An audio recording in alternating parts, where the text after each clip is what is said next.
Doctor Mohan Varghese, CJP വീണ്ടും പ്രക്ഷോഭം നടത്തുമെന്ന് ഭീഷണി മുഴക്കിയിട്ടുണ്ട്.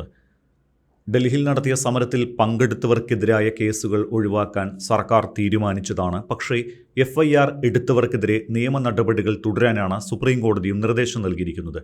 ഇത് സർക്കാർ ആയുധമാക്കുമെന്നാണ് CJPയുടെ ആശങ്ക. ഇതോടൊപ്പം തന്നെ കോക്രോച്ച് പാർട്ടി സമരം വിജയിച്ച ശേഷം മറ്റ് ആവശ്യങ്ങൾ ഉന്നയിച്ച് സമാനമായ കൂട്ടായ്മകളും വരുന്നുണ്ട്. E20 ജനതാ പാർട്ടി വരവറിയിച്ചു കഴിഞ്ഞു. ഇപ്പോൾ സംവരണം വേണ്ട എന്ന് പറഞ്ഞ് പുതിയൊരു കൂട്ടായ്മ കൂടി വരുന്നുണ്ട്. മികവിനും തുല്യതയ്ക്കും വേണ്ടിയാണ് ഈ കൂട്ടായ്മ നിലകൊള്ളുന്നത്. ഈ വിഷയം ഏറ്റെടുക്കാൻ ശരിക്കും ഒരു രാഷ്ട്രീയ പാർട്ടിക്കും ധൈര്യമുണ്ടാകില്ലല്ലോ. തൊട്ടാൽ പൊള്ളുന്ന വിഷയം കൂടിയാണല്ലോ ഇത്. CJP സമരം ട്രെൻഡിങ് ആകുന്നത് ജനാധിപത്യത്തിന് അപകടമാണോ? ഒരു ജനക്കൂട്ടം നയങ്ങൾ അടിച്ചേൽപ്പിക്കുന്ന തരത്തിലല്ലേ കാര്യങ്ങളുടെ പോക്ക്? CJP സമരം ട്രെൻഡിങ് ആയത് എല്ലാവരും കൗതുകത്തോടെ കണ്ടു. എല്ലാവരും കൈ അടിച്ച് അവരുടെ വിജയത്തെ പ്രധാനമായും വലിയ ഒരു നിഷ്പക്ഷമായി ചിന്തിക്കുന്ന പലരും അത് നന്നേ എന്ന് കണ്ടു. പക്ഷെ ചില കാണാപ്പുറങ്ങൾ കൂടി ഉണ്ട്. അത് BJP ഉയർത്തുന്ന കൺസേൺസ് അല്ല, മറ്റു ചില കൺസേൺസ് ഉണ്ട്. ഇതെവിടെ ചെന്ന് നിൽക്കും? യഥാർത്ഥത്തിൽ നോക്കൂ, ഈ ചോദ്യത്തിൽ രണ്ട് തലങ്ങളിൽ കൺസേൺസ് റേസ് ചെയ്യുന്നതായി എനിക്ക് അനുഭവപ്പെട്ടു. അതിൽ ഒന്ന്, CJP പ്രവർത്തകർ അവർക്കെതിരെ ഉള്ള കേസുകളെല്ലാം തന്നെ പിൻവലിക്കും എന്ന ഉറപ്പാണ്. പുതിയ കേസുകൾ എടുക്കില്ല, പ്രതികാര നടപടികൾ ഉണ്ടാവില്ല എന്ന് ഗവൺമെൻറ്റിൻ്റെ ഭാഗത്ത് നിന്നുകൊണ്ട് ഉറപ്പ് നൽകി. അപ്പം ധർമ്മേന്ദ്ര പ്രധാന രാജിക്ക് വേണ്ടി മുറവിൽ വീട്ടിയ വിദ്യാർത്ഥികളോട് അല്ലെങ്കിൽ പ്രക്ഷോഭകാരികളോട് മന്ത്രിസഭയിലെ രണ്ടു പേരും ജിതേന്ദ്ര സിംഗും JP നഡ്ഡയും സംസാരിച്ചു. അതിനു മുൻപ് പ്രക്ഷോഭത്തിന് സമയത്ത് നിരാഹാര സത്യാഗ്രഹം അനുഷ്ഠിച്ച സോനം വാങ്ചുക്കുമായി വലിയ ചർച്ചകളാണ് നടന്നത്. അപ്പോഴെല്ലാം നൽകിയ ഉറപ്പെന്താണ്? Once the agitation is called off, എല്ലാം അവസാനിക്കും, ഒരു പ്രതികാര നടപടിയും ഉണ്ടാവില്ല, നമുക്ക് ഒരു പുതിയ സ്ലേറ്റിൽ വീണ്ടും തുടങ്ങാം. ഡിമാൻഡുകളെല്ലാം അംഗീകരിച്ചല്ലോ. പക്ഷേ ഇപ്പോൾ കഴിഞ്ഞ 48 മണിക്കൂറിൽ ഇന്ത്യയിൽ സംഭവിച്ചത്, വിവിധ നഗരങ്ങളിൽ, വിവിധ സംസ്ഥാനങ്ങളിൽ, ഡൽഹിയിൽ തന്നെ സംഭവിച്ചതൊരു സൂചനയാണെങ്കിൽ വേട്ടയാടൽ തുടരുന്നു, അല്ലെങ്കിൽ വേട്ടയാടൽ തുടങ്ങിയിരിക്കുന്നു. അതായത് ഒരു ധാരണ, വാക്കാൽ എത്തിച്ചേർന്ന ധാരണ പ്രവൃത്തിയിലേക്ക് വന്നപ്പോൾ ചില നിയമപരമായ കുരുക്കുകളാണ് ഉണ്ടാവുന്നത്. ക്രിമിനൽ കേസുകൾ എങ്ങനെയാണ് പിൻവലിക്കാൻ പറ്റുക? ഒരിക്കൽ FIR ഇടുന്നു, അത് തരം പോലെ പിൻവലിക്കാനാവുമോ? ഇവിടെയാണ് കോടതിയുടെ ഇടപെടൽ ഉണ്ടായിരിക്കുന്നത്. ഇന്ത്യയുടെ പരമോന്നത നീതിപീഠമായ സുപ്രീം കോടതിയുടെ ഇടപെടൽ ഉണ്ടായിരിക്കുന്നു.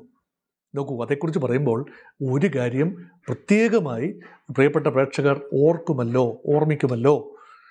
അതായത് സുപ്രീം കോടതിയുടെ ചീഫ് ജസ്റ്റിസ് സൂര്യകാന്ത് നടത്തിയ ഒരു കാഷ്വൽ പരാമർശം, അതാണ് യഥാർത്ഥത്തിൽ CJPയുടെ ഉദ്ഭവത്തിന് തന്നെ കാരണമായത്. അതൊരു പ്രത്യേക കോണ്ടെക്സ്റ്റിലാണ് നടത്തിയത്. ഈ ജോലിയും കൂലിയും ഇല്ലാതെ നടക്കുന്ന ചില നിയമ വിദ്യാർത്ഥികൾ അല്ലെങ്കിൽ ചില ലോയേഴ്സ് പരമാവധി പ്രശ്നങ്ങൾ ഉണ്ടാക്കാൻ വേണ്ടി ശ്രമിക്കുന്നു. അപ്പോൾ അത് ഒരു വിഭാഗത്തെക്കുറിച്ച് മാത്രം നടത്തിയ പരാമർശമാണെങ്കിലും അത് അനവസരത്തിലുള്ളതാണ് എന്ന് പൊതുവെ രാജ്യത്തെ ജനങ്ങൾക്ക് തോന്നി. അതാണ് അഭിജിത് ദീപ്കയും കൂട്ടരും കോക്രോച്ചുകൾ, അവർ കോക്രോച്ചസ് ആണ്, പരാന്നജീവികളാണ്, കോക്രോച്ചുകളാണ്, പാറ്റകളാണ് എന്ന രീതിയിൽ നടത്തിയ പരാമർശം. ഞങ്ങൾ പാറ്റയാണ്, മീ ടു എന്ന് പറയുന്നത് പോലെ ഞാനും പാറ്റ എന്ന് പറഞ്ഞുകൊണ്ട് തെരുവിലിറങ്ങി. അപ്പോൾ രാജ്യം പ്രതീക്ഷിച്ചത് വിദ്യാഭ്യാസ സമ്പ്രദായത്തിന് നേരെയുള്ള ഒരു കടന്നുകയറ്റം ഗവൺമെൻറ് ഭാഗത്തുനിന്നുണ്ടായാൽ, അല്ലെങ്കിൽ വിദ്യാഭ്യാസം ക്രമീകരിക്കുന്നതിൽ ഗവൺമെൻറ് പരീക്ഷ നടത്തിയപ്പോൾപ്പെടെ കാര്യങ്ങളിൽ ഗവൺമെൻറ് പരാജയപ്പെട്ടതുകൊണ്ട് ഇങ്ങനൊരു ഭാഗം. പക്ഷേ വിദ്യാഭ്യാസമായി ഒരു ബന്ധവുമില്ലായിരുന്നു. ഓർക്കണം, തൊഴിലില്ലാത്ത യുവാക്കൾ എന്ന പരാമർശം മാത്രമാണ്. അല്ലാതെ ഈ പരീക്ഷാ ക്രമക്കേട് കാരണമുണ്ടായ ഒരു സംഘടനയല്ല, സാമൂഹിക മാധ്യമ കൂട്ടായ്മയല്ല CJP എന്ന് ഓർക്കണം. അവരത് ഏറ്റെടുത്തു എന്ന് മാത്രം. അവർക്കൊരു വിഷയം എന്ന നിലയിൽ അത് ഏറ്റെടുത്തു. ഇപ്പോഴിതാ പുതിയ വിഷയം അത് ഏറ്റെടുത്ത് വിജയിപ്പിച്ചു. ശരിയാണ്, വിജയിപ്പിച്ചു, സംശയമൊന്നുമില്ല. BJPക്ക് മുഖം നഷ്ടപ്പെട്ടു, കോൺഗ്രസ്സിന് ഒരു പുതുജീവൻ നൽകപ്പെട്ടു. അത് കോൺഗ്രസിൻ്റെ മെറിറ്റായി ഞാൻ കാണുന്നില്ല. അത് വിദ്യാർത്ഥി പ്രക്ഷോഭത്തിൽ കോൺഗ്രസ് സമയോചിതമായി പ്രവർത്തിച്ചു. രാഹുൽ ഗാന്ധി തൻ്റെതായ ഒരു ഇടം അവിടെ കണ്ടെത്തി, അത് മാത്രമേ ഉള്ളൂ. പക്ഷേ ഇപ്പോൾ E20യുമായി നീങ്ങുന്നു. അതും ഓക്കെ, ഒരുപക്ഷെ ഒരു പ്രത്യേക വിഷയമാണ്. എത്തനോൾ ചേർത്ത പെട്രോൾ ഉപയോഗിക്കാനോ ഉപയോഗിക്കാതിരിക്കാനോ കൺസ്യൂമർക്ക് അവകാശമുണ്ടാകണം. അപ്പോൾ ഒരു കൺസ്യൂമർ പെർസ്പെക്റ്റീവ് വരികയാണ്. അതും മധ്യവർഗത്തെ ഇളക്കി മറിക്കുന്ന ഒരു കൺസ്യൂമർ പെർസ്പെക്റ്റീവാണ്. ഈ രണ്ട് കാര്യങ്ങളിലും ജാതിയില്ല, മതമില്ല, വംശമില്ല, വർണ്ണമില്ല എന്നോർക്കണം. അതാണ് പ്രധാനപ്പെട്ട കാര്യം. അതായത് വിദ്യാർത്ഥി പ്രക്ഷോഭം അത് നയിച്ചത് ഒരു ദളിത് വിദ്യാർത്ഥി കൂടിയാണ്. അദ്ദേഹം ഒരിക്കലും ദളിത് വിദ്യാർത്ഥിയാണ് എന്ന് പറഞ്ഞ് നടക്കുന്ന ഒരാളല്ല. അഭിജിത് ദീപ് കെ മഹാരാഷ്ട്രയിൽ നിന്നുള്ള ഒരു ദളിത് കുടുംബത്തിലെ അംഗമാണ്. അദ്ദേഹം അമേരിക്കയിൽ പോയി പഠിച്ച് തിരിച്ചെത്തി ഇവിടെ പ്രക്ഷോഭം നയിച്ചുകൊണ്ടേയിരിക്കുന്നു ഇപ്പോഴും. പക്ഷേ അണിചേർന്നവർ ദളിതർ മാത്രമല്ല, മുന്നാക്ക വിഭാഗക്കാരുണ്ട്, മധ്യവിഭാഗക്കാരുണ്ട്, പിന്നാക്കക്കാരുണ്ട്, എല്ലാവരുമുണ്ട്. അവിടെ ജാതിയോ മതമോ ഇല്ലാതെ ഏകോദര സഹോദരങ്ങളെ പോലെയാണ് CJPയുടെ പ്രവർത്തകർ ജന്തർ മന്ദറിൽ ഒത്തുകൂടിയതും പാർലമെന്റ് മാർച്ചിലേക്ക് നയിച്ചതും. അവിടെ ജയ് ഭീം എന്ന മുദ്രാവാക്യം മുഴങ്ങിയത് അംബേദ്കറൈറ്റ് പോളിറ്റിക്സ്, റിസർവേഷൻ പോളിറ്റിക്സ് എന്ന നിലയിലല്ല, മറിച്ച് ജയ് ഭീം എന്ന് പറഞ്ഞാൽ ജയ് ഭീം എന്ന് പറയുമ്പോൾ ഭരണഘടനയെ ഉയർത്തിപ്പിടിക്കുന്ന ഭീംറാവു അംബേദ്കർ എന്ന ഭരണഘടനയുടെ ശില്പി ഉയർത്തിയ ആദർശങ്ങൾ തങ്ങളും തുടരുന്നു. അതുപോലെ മുന്നോട്ട് പോകണം. ഭരണഘടനാ സ്പിരിറ്റാണ്. അതുപോലെ ജയ് ശ്രീറാം, അത് തീർച്ചയായും ജയ് ശ്രീറാം എന്ന് പറയുന്നത് BJPയുടെ മാത്രം കുത്തകയായി കരുതേണ്ടതില്ല. ഭാരത് മാതാ കി ജയ് എന്ന് പറയുമ്പോൾ അതും BJP ഹൈജാക്ക് ചെയ്തുകൊണ്ടുപോയ ഒരു പ്രയോഗമായി കരുതേണ്ടതില്ല. അതൊന്നും BJP സപ്പോർട്ടേഴ്സ് ആകണമെന്നില്ല. ഇനി ഇൻകുലാബ് സിന്ദാബാദ് വിളിക്കുന്നവരെ മുഴുവൻ ഇടതുപക്ഷക്കാരാണെന്നോ കമ്മ്യൂണിസ്റ്റുകളാണെന്നോ പറഞ്ഞിട്ട് കാര്യമുണ്ടോ? ഇതെല്ലാം തന്നെ ദേശീയതയുടെ ഭാഗങ്ങൾ തന്നെയാണ്. വിവിധ സ്ട്രാൻഡുകളായി വരുന്ന ദേശീയതകളാണ്. അത് ഒരു പാർട്ടിയുമായും ബന്ധമുള്ളത് കൊണ്ടല്ല, അതിൽ സംശയം വേണ്ട. അത് മുൻപൊരു വീഡിയോയിൽ ഞാൻ ഇങ്ങനെയുള്ള മുദ്രാവാക്യങ്ങൾ മുഴങ്ങുന്നു ദേശീയതയാണെന്ന് പറഞ്ഞപ്പോൾ അതേക്കുറിച്ച് കുറച്ച് ആശയക്കുഴപ്പങ്ങൾ ഉണ്ടായതുകൊണ്ട് അത് സ്ഥിരീകരിക്കുന്നു എന്ന് മാത്രം. ഞാൻ ഒരിക്കലും ചിന്തിച്ചിട്ടില്ല അത് ഏതെങ്കിലും ഒരു പാർട്ടിയുടെ മുദ്രാവാക്യമാണ്. പലപ്പോഴും ഇടതുപക്ഷക്കാരാണ് ഇൻകുലാബ് സിന്ദാബാദ് വിളിക്കുന്നത്, പലപ്പോഴും ഭാരത് മാതാ കി ജയ് വിളിക്കുന്നത് BJPക്കാരാണ് എന്നതുകൊണ്ടാണ് അങ്ങനെ ഒരു തോന്നൽ ഉണ്ടാകുന്നത് എന്ന് മാത്രം. പക്ഷേ ഇവിടെ പുതിയൊരു മൂവ്മെൻറ്റ്, അതേക്കുറിച്ചാണ് ഈ എപ്പിസോഡ്. പുതിയ ഒരു മൂവ്മെൻറ്റ് അതിൻ്റെ പൈപ്പ് ലൈനിലാണ്. റിസർവേഷൻ ഹഠാവോ ആന്തോളൻ അല്ലേ? ഗരീബി ഹഠാവോ എന്നൊക്കെ പറഞ്ഞാൽ ഇന്ദിരാഗാന്ധി കൊണ്ടുവന്ന മുദ്രാവാക്യമാണ്. ദാരിദ്ര്യ നിർമ്മാർജ്ജനം. ഇവിടെ എന്താണ് ഹഠാവോ? റിസർവേഷൻ, സംവരണം, എടുത്ത് വെട്ടി ദൂരെ കളയണം എന്ന് പറയുന്ന ഒരു വിപ്ലവ മൂവ്മെൻറ്റ് വരികയാണ്. അത് നല്ലതിനോ? അതിൻ്റെ പിന്നിൽ CJPയുടെ പ്രവർത്തകരാണോ? അതിൻ്റെ പിന്നിൽ മോദി വിരുദ്ധതയാണോ? ഇന്ത്യ വിരുദ്ധതയാണോ? അതോ കേവലം സംവരണ വിരുദ്ധതയാണോ? അതോ ഈ സമ്പ്രദായത്തെ തന്നെ മാറ്റിമറിക്കുന്നതിന് വേണ്ടിയുള്ള ഒരു പോസിറ്റീവ് അപ്പീലാണോ? എങ്ങനെയാണ് അതിനെ വിശകലനം ചെയ്യേണ്ടത്? നമുക്കൊരു പക്ഷഭേദം അന്യേ, കാരണം എന്നെ കേൾക്കുന്ന സ്നേഹമുള്ള പ്രേക്ഷകർ ഏത് വിഭാഗത്തിൽ പെടുന്നവരാണ് എങ്കിലും പൂർണ്ണമായി ഈ ഒരു വിഷയം എന്താണ് എന്ന് മനസ്സിലാക്കണം എന്ന ആഗ്രഹം ഉള്ളതുകൊണ്ടാണ് അതിനെ ഇത്രയും വലിയ മുഖവുര ഞാൻ നൽകിയത്. എന്താണ് സംവരണത്തിൻ്റെ സ്പിരിറ്റ്? വർഷങ്ങളായി പീഡനമനുഭവിച്ച, മാർജിനലൈസ്ഡായ, പാർശ്വവൽക്കരിക്കപ്പെട്ട ജനവിഭാഗങ്ങളെ രാജ്യം ചേർത്ത് നിർത്തുന്നു. പ്രൊട്ടക്റ്റീവ് ഡിസ്ക്രിമിനേഷൻ, പ്രൊട്ടക്റ്റീവാണ്. അവരെ ചേർത്ത് പിടിക്കുന്നതിന് ഭാഗമായി വിവേചനപരമായി, അത് പോസിറ്റീവ് വിവേചനമാണ്.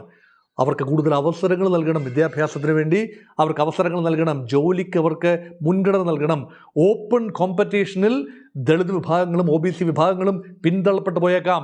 കാരണം വിഭവങ്ങൾ, സാമ്പത്തിക വിഭവങ്ങൾ, ഭൂമി, ഇൻ്റലക്ച്വൽ റിസോഴ്സ് ഇതെല്ലാം തന്നെ വരേണ്യവർഗത്തിൻ്റെ കയ്യിലാണ്. മിക്ക വരേണ്യവർഗ്ഗക്കാരും ഫോർവേഡ് കമ്മ്യൂണിറ്റീസ് ആണ്, ബ്രാഹ്മിൻസ് ആൻഡ് ഫോർവേഡ് കമ്മ്യൂണിറ്റീസ് ഒക്കെയാണ്.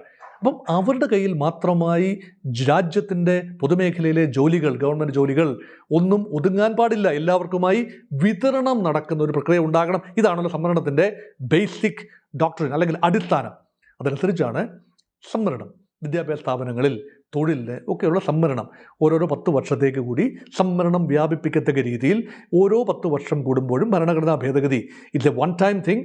പക്ഷേ അത് വീണ്ടും അമെൻമെൻറ്റിലൂടെ കൂട്ടി കൊണ്ടുവന്നിരിക്കുന്നു. അത് 50% കടന്നു പോകരുത് എന്നത് സുപ്രീം കോടതിയുടെ നിർദ്ദേശമാണ്. അത് കടക്കാൻ പാടില്ല. എല്ലാ തരത്തിലുള്ള സംവരണവും, OBC സംവരണവും, ദളിത് സംവരണവും, മറ്റ് പല കാര്യങ്ങളിലുള്ള സംവരണവും, മൊത്തം സംവരണം ഒരു കാരണവശാലും 50% കൂടാതിരിക്കുന്നിടത്തോളം കാലം സംവരണം ഇത് ഓക്കെ, അത് ഒരു സിസ്റ്റമിക് കാര്യമാണ്. അതാണ് എല്ലാ രാഷ്ട്രീയ കക്ഷികളും അംഗീകരിച്ചിട്ടുള്ളത്. ഇനി എല്ലാ രാഷ്ട്രീയ കക്ഷികളും പൂർണ്ണ മനസ്സോടു കൂടിയൊന്നും അല്ല അത് അംഗീകരിക്കുന്നത്. പക്ഷേ അവരുടെയൊക്കെ വോട്ട് ബാങ്കുകളെ പീഡിപ്പിച്ച് നിർത്തണമെങ്കിൽ സംവരണ വിരുദ്ധത ഒരു രാഷ്ട്രീയ കക്ഷിക്കും മുന്നോട്ട് പോകാനാവില്ല. എന്താണ് സംവരണ വിരുദ്ധത? Merit shall be the sole consideration. ഒറ്റ പോയിന്റാണ് സംവരണ വിരുദ്ധത എന്ന് പറയുന്നത്. മെറിറ്റ് എങ്ങനെയാണ് ഉണ്ടാകുന്നത്? മെറിറ്റ് ഉണ്ടാകുന്നത് യഥാർത്ഥത്തിൽ ഒരു വ്യക്തിയുടെ ഇൻ്റലക്റ്റ് അല്ലെങ്കിൽ ജീൻ ഘടന, തിങ്കിങ് കപ്പാസിറ്റി, ബാക്ക്ഗ്രൗണ്ട്, ഇതെല്ലാം അനുസരിച്ചാണ് മെറിറ്റ് ഉണ്ടാകുന്നത്.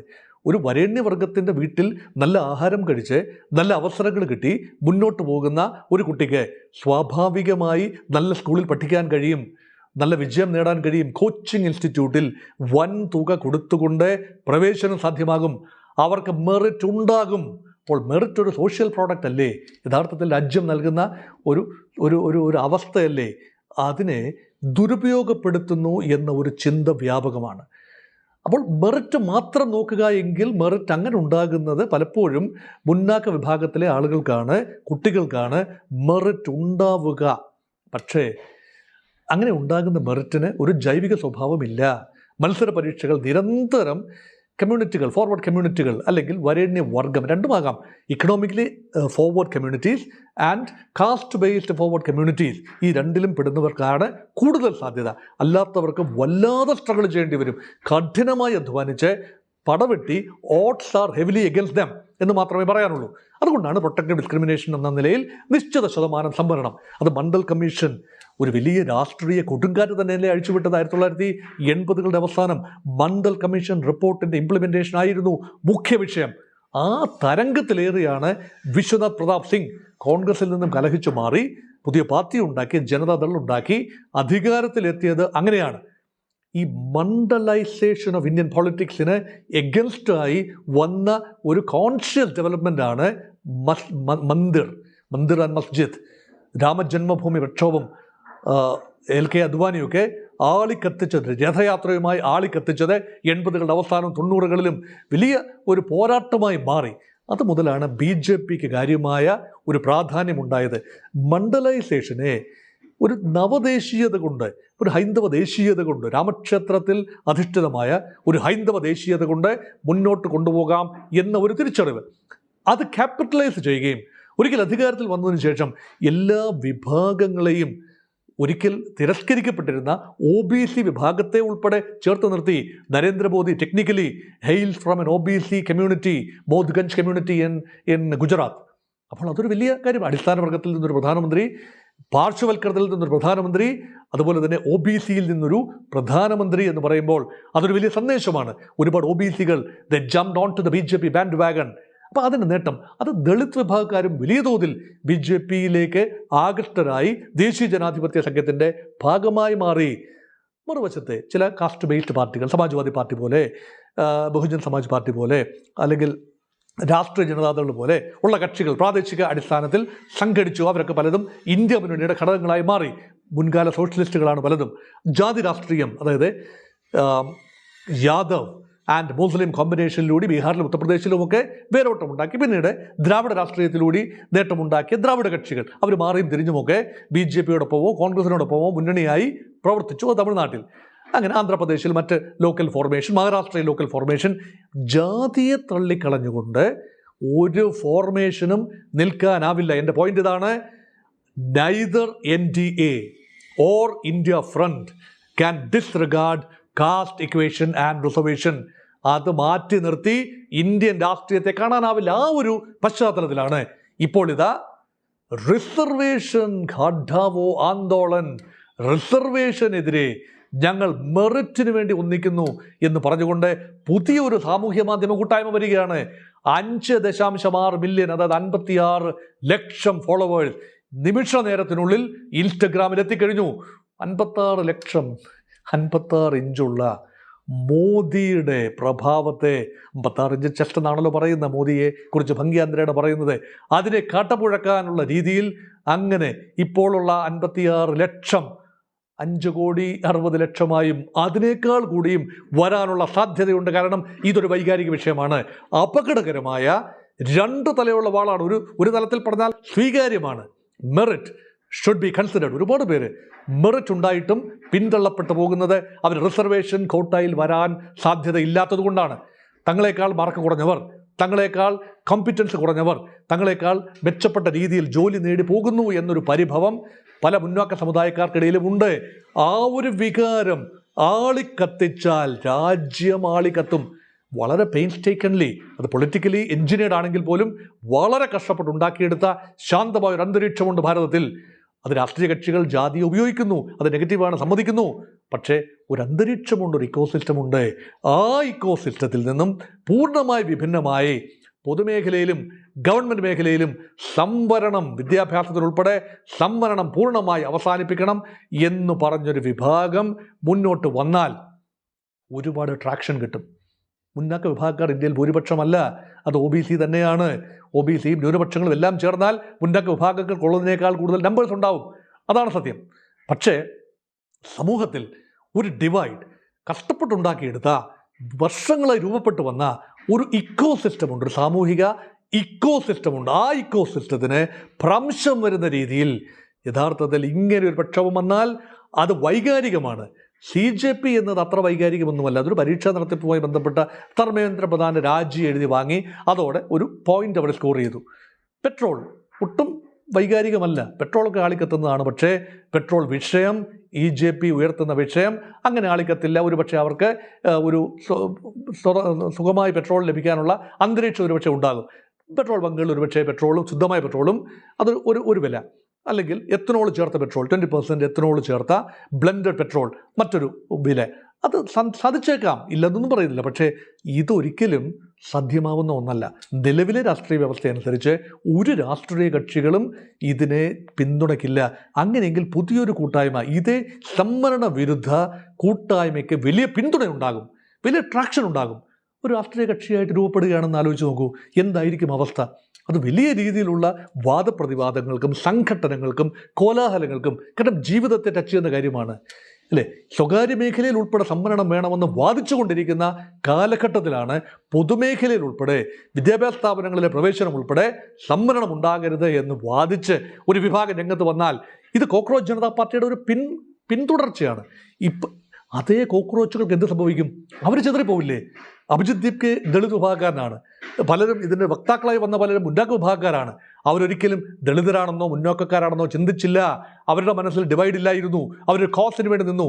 ഇനിയിപ്പം അവരെക്കുറിച്ച് തന്നെ, അവരുടെ ഐഡൻറ്റിറ്റിയെക്കുറിച്ച് കൂടുതൽ ബോധവാന്മാരാവില്ലേ? അപ്പം അങ്ങനെ ഒരു പാരഡൈം ഉണ്ടാകുന്നത് ആരോഗ്യപരമല്ല. എന്ത് വിഷയത്തിൽ പുതിയ ഈ EJP മാതൃകയിൽ ഒരു സാമൂഹ്യ മാധ്യമ കൂട്ടായ്മ ഉണ്ടായാലും, ഇങ്ങനെ ഒരു കൂട്ടായ്മ ഉണ്ടായാൽ ആ ഒരു യാഗാശ്വത്തെ തടഞ്ഞു നിർത്താൻ ബുദ്ധിമുട്ടാകും. തെരുവുകളിൽ ചോരപ്പുഴ ഒഴുകാൻ സാധ്യതയുണ്ട്. ഗവൺമെൻറ് ബലപ്രയോഗം നടത്തേണ്ടി വരും. അതാണോ ഇനി നോക്കുന്നത്? അതോ ഇത് 2 കാര്യങ്ങളാണ്. ഒന്ന്, ട്രോജൻ ഹോഴ്സ് സിദ്ധാന്തമുണ്ട്. പലരും പറയുന്നു BJP ഇതിൽ നിന്ന് ശ്രദ്ധ തിരിക്കാൻ വേണ്ടി മനഃപൂർവ്വമായി ഭാരതീയ ജനതാ പാർട്ടി തന്നെ ഇളക്കിവിട്ട ഒരു ആശയമാണ്. ഇതിൽ നിന്നും പെട്ടെന്ന് ഈ മണ്ഡലൈസേഷനിൽ നിന്നും ശ്രദ്ധ തിരിച്ചുവിടാൻ മണ്ഡൽ വേഴ്സസ് മസ്ജിദ് എന്ന ഒരു നറേറ്റീവ് ഉണ്ടാക്കിയതുപോലെ, രാമക്ഷേത്രം ഒരു വിഷയമായി മാറിയതുപോലെ ഈ വിഷയത്തിൽ നിന്നും ശ്രദ്ധ തിരിച്ചുവിടാൻ വന്ന ഒരു നീക്കമാണോ? അറിയില്ല. അതൊരു ആരോപണം മാത്രമാണ്. അത് തെളിയിക്കാനാവില്ല, ഒരിക്കലും തെളിയിക്കാനാവില്ല. ഇനി അതല്ല, ഇത് ജൈവികമായി ഉയർന്നു വരുന്ന ഒരു കാര്യമാണ് എങ്കിൽ അപകടകരമായ ഒരു ചിന്തയാണ്. ആ ചിന്തയ്ക്ക് മെറിറ്റുണ്ട് എങ്കിലും ഇത് നടപ്പാക്കാൻ തക്ക ഒരു സാമൂഹിക അന്തരീക്ഷം ഭാരതത്തിൽ ഇപ്പോൾ ഇല്ല. വേദനാജനകമായ സോഷ്യൽ ചേഞ്ചിലൂടെ മാത്രമേ അത് നടക്കൂ. ആ വേദന രാജ്യത്തിന് താങ്ങാനാവില്ല. ഈ പ്രക്ഷോഭം നടക്കുകയാണെങ്കിൽ അതിൻ്റെ മറവിൽ ഉറപ്പായും രാജ്യവിരുദ്ധ ശക്തികൾക്ക് ഹൈപ്പർ ആക്റ്റീവായിട്ട് പ്രവർത്തിക്കാനും രാജ്യത്തെ ജാതിയുടെ പേരിൽ മുന്നാക്ക ജാതി എന്നും പിന്നോക്ക ജാതി എന്നും സംവരണ അനുകൂല വിഭാഗമെന്നും സംവരണ വിരുദ്ധ വിഭാഗമെന്നും 2ആയി തിരിച്ചു നിർത്താൻ കഴിയും. അത് സാധിക്കരുത്. അവിടെ രാഷ്ട്രീയ കക്ഷികൾ ഒരുമിക്കേണ്ട ആവശ്യമുണ്ട്. നവമാധ്യമ കൂട്ടായ്മകൾ നല്ലതാണ്. പക്ഷേ കോൺഗ്രസും BJPയും ആ കാര്യത്തിൽ, ഇടതുപക്ഷ കക്ഷികൾ, കോൺഗ്രസ്, BJP ഇവരാരും സമരണത്തിനെതിരല്ല. അപ്പോൾ രാഷ്ട്രീയ കക്ഷികളെല്ലാം ഒരു ഭാഗത്തും ചില സാമൂഹ്യ മാധ്യമ വിഭാഗങ്ങൾ മറുഭാഗത്തും എന്ന രീതിയിൽ പുതിയ ഫോർമേഷൻ ഇന്ത്യയിൽ ഉണ്ടാകുമോ? കൗതുകരമായ കാര്യങ്ങളാണ്. ഇപ്പോൾ ഭാവി അപ്രവചനീയമാണ്. അതുകൊണ്ട് ഇങ്ങനെയുള്ള ഫോർമേഷൻ രാജ്യത്തിൻ്റെ ഭരണഘടനാ സ്പിരിറ്റിന് അനുരൂപമാകുന്ന രീതിയിൽ പ്രവർത്തിക്കും എന്ന പ്രതീക്ഷയോടുകൂടി സമാധാനം പുലരട്ടെ. കൂടുതൽ അശാന്തി ഉണ്ടാകാതിരിക്കട്ടെ, അസംതൃപ്തി കൂടുതൽ പടരാതിരിക്കട്ടെ. അതൊക്കെ അഡ്രസ്സ് ചെയ്യാൻ ഗവൺമെൻറ് കഴിയട്ടെ എന്ന് ആശംസിച്ചുകൊണ്ട് അവസാനിപ്പിക്കട്ടെ. നമസ്കാരം.